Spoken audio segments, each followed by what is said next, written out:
ನಾಳೆ ಜೂನ್ 29 ಜ್ಯೇಷ್ಠ ಹುಣ್ಣಿಮೆ. ಪೂರಿ ಜಗನ್ನಾಥ ಕ್ಷೇತ್ರದಲ್ಲಿ ನಡೆಯುವಂತಹ ಅದ್ಭುತವೇನು? ವಟಸಾವಿತ್ರಿ ವ್ರತ ಮಾಡಲು ಆಲದ ಮರ ಸಿಗದಿದ್ದರೆ ಮನೆಯಲ್ಲಿ ಯಾವ ವಸ್ತುವಿಗೆ ಪೂಜೆ ಮಾಡಿದರೆ ವಟವೃಕ್ಷಕ್ಕೆ ಪೂಜೆ ಮಾಡಿದ ಫಲ ಸಿಗುತ್ತೆ? ಕಲಿಯುಗ ವರದ ವೆಂಕಟೇಶ್ವರ ಸ್ವಾಮಿಯನ್ನು ಒಲಿಸಿಕೊಳ್ಳಲು ಮಹಾಲಕ್ಷ್ಮಿ ದೇವಿಯ ಜೊತೆ ಯಾವ ದೇವರನ್ನ ಪೂಜಿಸಬೇಕು?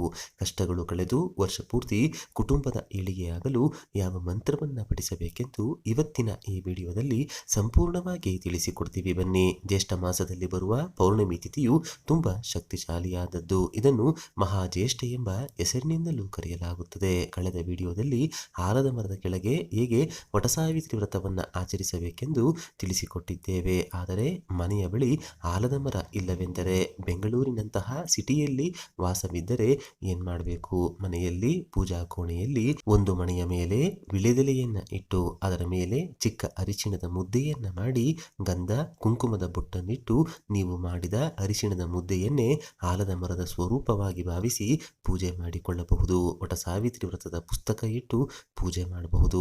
ಯಾರ ಕೈನಲ್ಲಾದರೂ ವಟವೃಕ್ಷದ ಚಿಕ್ಕ ಕೊಂಬೆಯನ್ನ ಮನೆಗೆ ತರಿಸಿಕೊಂಡು ದೇವರ ಕೋಣೆಯಲ್ಲಿ ಇಟ್ಟು ಪೂಜೆ ಮಾಡಬಹುದು. ಅಕ್ಷತೆ ಪುಷ್ಪಗಳಿಂದ ಪೂಜೆ ಮಾಡುತ್ತಾ ಓಂ ನಮೋ ವೈವಸ್ವತಾಯ ನಮಃ, ಓಂ ವಟಸಾವಿತ್ರಿಯ ನಮಃ ಎಂದು 21 ಸಲ ಹೇಳುತ್ತಾ ಪತಿಯ ಆಯಸ್ಸು, ಆರೋಗ್ಯ, ಹಣಕಾಸಿನ ಸ್ಥಿತಿ ಯಾವಾಗಲೂ ಉತ್ತಮವಾಗಿರಲಿ, ಚೆನ್ನಾಗಿರಲಿ ಎಂದು ಬೇಡಿಕೊಳ್ಳಬೇಕು. ಇಲ್ಲಿ ವೈವಸ್ವತಾಯ ನಮಃ ಎಂದರೆ ಯಾವ ದೇವರ ಮಂತ್ರ?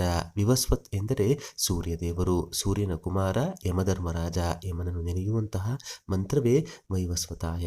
ವಟಸಾವಿತ್ರಿ ವ್ರತವನ್ನು ಮಾಡಲು ಸಾಧ್ಯವಾಗದೇ ಇದ್ದವರು ಕನಿಷ್ಠ ಕೆಲವು ದಾನಗಳನ್ನ ನೀಡಿದರೆ ತುಂಬಾ ಒಳ್ಳೆಯದು. ಜ್ಯೇಷ್ಠ ಹುಣ್ಣಿಮೆಯ ದಿನ ಎಳ್ಳಿನ ದಾನವನ್ನು ನೀಡಿದರೆ ಸಹಸ್ರ ವರ್ಷಗಳ ಕಾಲ ಪಿತೃಗಳು ಅನುಗ್ರಹಿಸುತ್ತಾರೆ, ಪಿತೃಶಾಪಗಳು ದೂರವಾಗುತ್ತೆ. ಈ ದಿನ ಮುತ್ತೈದೆಯರಿಗೆ ತಾಂಬೂಲ ದಾನ ನೀಡಿ ಅಕ್ಕಿ, ಬೆಲ್ಲ, ಬೀಸಣಿಕೆ, ಛತ್ರಿ, ಪಾದರಕ್ಷೆ ದಾನವಾಗಿ ನೀಡಿದರೆ ಜಾತಕ ದೋಷಗಳು ಕಳೆದು ಅದೃಷ್ಟ ವೃದ್ಧಿಯಾಗುತ್ತೆ. ಜ್ಯೇಷ್ಠ ಹುಣ್ಣಿಮೆಯ ದಿನ ಪೂರಿ ಜಗನ್ನಾಥ ಕ್ಷೇತ್ರದಲ್ಲಿ ಒಂದು ಮಹಾ ಅದ್ಭುತ ಜರುಗುತ್ತೆ. ಈ ವಿಚಾರ ಎಷ್ಟೋ ಜನರಿಗೆ ಗೊತ್ತಿಲ್ಲ. ಕ್ಷೇತ್ರದಲ್ಲಿರುವ ಸುಭದ್ರ, ಬಲಭದ್ರ, ಜಗನ್ನಾಥ ಈ ಮೂರೂ ದೇವರ ಮರದ ವಿಗ್ರಹಗಳನ್ನ ಸ್ನಾನವೇದಿಕೆ ಎಂಬ ಜಾಗಕ್ಕೆ ತಂದು 108 ಕಲಶಗಳ ನೀರಿನಿಂದ ಸ್ನಾನ ಮಾಡಿಸುತ್ತಾರೆ. ಆ ನಂತರ ಈ ಮೂರು ದೇವರ ವಿಗ್ರಹಗಳನ್ನ ಅನುಸಾರ ಎಂಬ ಕೋಣೆಯಲ್ಲಿ ಏರ್ಪಾಡು ಮಾಡುತ್ತಾರೆ. ಸ್ನಾನವಾದ ಬಳಿಕ ಸುಭದ್ರ, ಬಲಭದ್ರ, ಜಗನ್ನಾಥ ಈ ಮೂವರಿಗೆ ಜ್ವರ ಬಂದಿದೆ ಎಂದು ಭಾವಿಸಿ ಆಯುರ್ವೇದ ಔಷಧ ನೀಡಲು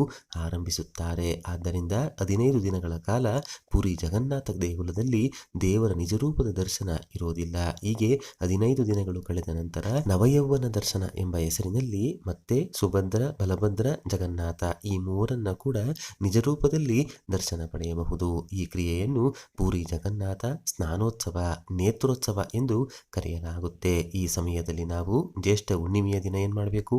ಸಾಕ್ಷಾತ್ ವಿಷ್ಣು ದೇವರ ರೂಪವೇ ಆದ ಜಗನ್ನಾಥನಿಗೆ ಈ ಪುಣ್ಯಕ್ಷೇತ್ರದಲ್ಲಿ ಸ್ನಾನ ಮಾಡಿಸುವ ಸಮಯದಲ್ಲಿ ನಮ್ಮ ಮನೆಗಳಲ್ಲಿ ಶ್ರೀಕೃಷ್ಣನ ಪೂಜೆ ಸ್ಮರಣೆಯನ್ನ ಮಾಡಿಕೊಳ್ಬೇಕು.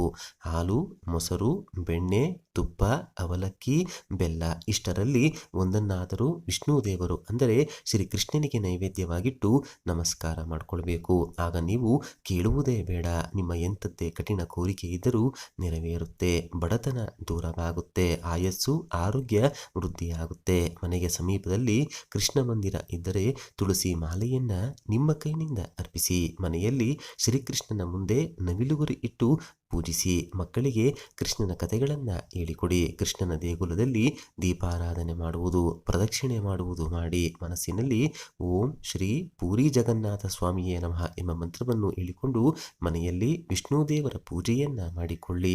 ಶ್ರೀಕೃಷ್ಣ ಪರಮಾತ್ಮನ ಹೃದಯ ಇಂದಿಗೂ ಪೂರಿ ಕ್ಷೇತ್ರದಲ್ಲಿದೆ ಎಂದು ಸ್ಥಳ ಪುರಾಣ ತಿಳಿಸುತ್ತೆ. ಈ ವಿಚಾರ ಕೆಲವರಿಗೆ ಗೊತ್ತಿಲ್ಲ.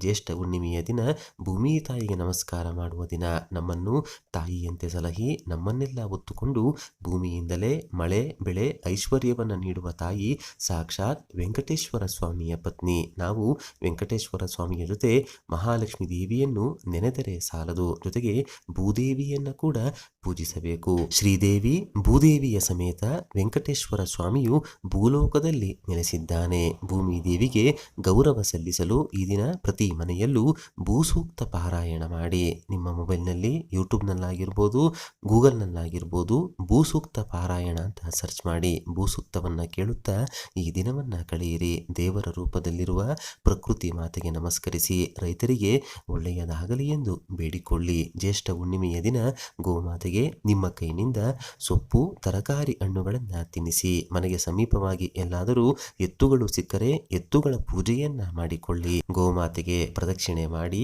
ಗೋಮಾತೆ ನಿಂತಹ ಜಾಗದ ಮಣ್ಣನ್ನು ಹಣೆಗೆ ತಿಲಕವಾಗಿ ಇಟ್ಟುಕೊಳ್ಳಿ. ಜ್ಯೇಷ್ಠ ಹುಣ್ಣಿಮೆಯ ದಿನ ನದಿ ಸ್ನಾನ, ಸಮುದ್ರ ಸ್ನಾನವನ್ನ ಮಾಡಿದರೆ ತುಂಬಾ ಒಳ್ಳೆಯದು. ಮನೆಯಲ್ಲಿಯೇ ಸ್ನಾನ ಮಾಡುವವರು ಗಂಗೆಯಂತಹ ಪುಣ್ಯ ನದಿಗಳ ಹೆಸರನ್ನ ಸ್ಮರಿಸಿಕೊಂಡು ಸ್ನಾನವನ್ನ ಮಾಡಿಕೊಳ್ಳಿ. ನೋಡಿದ್ರಲ್ಲ, ಜ್ಯೇಷ್ಠ ಹುಣ್ಣಿಮೆಯ ದಿನ ಪೂರಿ ಜಗನ್ನಾಥ ಕ್ಷೇತ್ರದಲ್ಲಿ ನಡೆಯುವಂತಹ ಅದ್ಭುತ ಮಾಹಿತಿಯನ್ನ ಇವತ್ತಿನ ಈ ವಿಡಿಯೋದಲ್ಲಿ ತಿಳಿಸ್ಕೊಟ್ಟಿದ್ದೀವಿ. ಈ ವಿಡಿಯೋ ನಿಮಗೆ ಇಷ್ಟವಾದರೆ ಭಕ್ತಿಯಿಂದ ಈ ವಿಡಿಯೋಗೆ ಒಂದು ಲೈಕ್ ಕೊಟ್ಟು ಜೈ ಶ್ರೀ ಕೃಷ್ಣ ಅಂತ ಬರೆದು ಈ ವಿಡಿಯೋನ ಪ್ರತಿಯೊಬ್ಬರಿಗೂ ಶೇರ್ ಮಾಡಿ. ಧನ್ಯವಾದ ಸ್ನೇಹಿತರೆ.